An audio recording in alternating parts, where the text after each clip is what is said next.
Assalamualaikum warahmatullahi wabarakatuh. Sampurasun sadayana.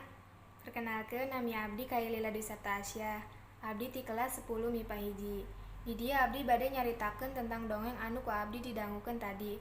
Nyaeta judulna Qiraat Salat Jumat. Dicaritakeun di zaman baheula aya jalmi anu osok nguseup. Namina qiraat. Kunaon disebut qiraat? Kusabab manehna kacida jalmi anu taat ka ajaran-ajaran agama Islam, terutama ka ibadahna. Manehna tara ninggalkeun ibadah, terutama ibadah salat Jumat. Tapi dina poe eta manehna poho bahwa eta teh poe Jumat. Pek we manehna mangkat nguseup ka leuwih. Pas nepi di leuwih tempat manehna nguseup, teu aya lauk anu muncul hiji-hiji acan. Manehna ngarasa tunduh, sare we tibra.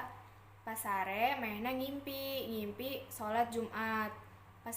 Pas asup ka jero masjid arek salat Jumat manehna reuwas kusabab di jero lain jalma anu sarolat, anu jalmana manehna doang.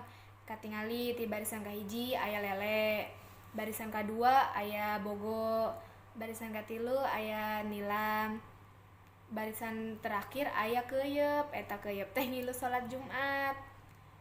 Tas kitu anu jadi imamna, nu jadi khotibna lele. Pas eta lele teh caramah, anu jadi ajana bogo. Pas caramah eta si lele teh mepelingan kanu ka sakabeh aya di dinya. Kudu hati-hati ka bangsa jelema, cenah ka bangsa manusia.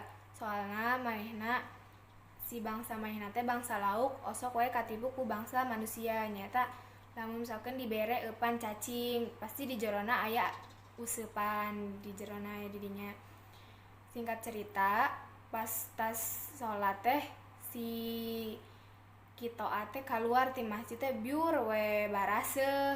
Oh geuning aing ieu ngimpi cenah asup 3 jebur ka leuwih. Pas kitu si qiraat teh balik ka bumina deui. Manehna cerita ka istrina. Pas cerita cenah manehna embung nguseup deui. Manehna rek neangan pagawean lainna anu selain ti nguseup. Sabab cenah hewan ge sato ge boga perasaan, nyaeta perasaan nyeri. Sakitu wae cerita dongeng ti abdi, kurang lebihna mohon maaf. Wassalamualaikum warahmatullahi wabarakatuh.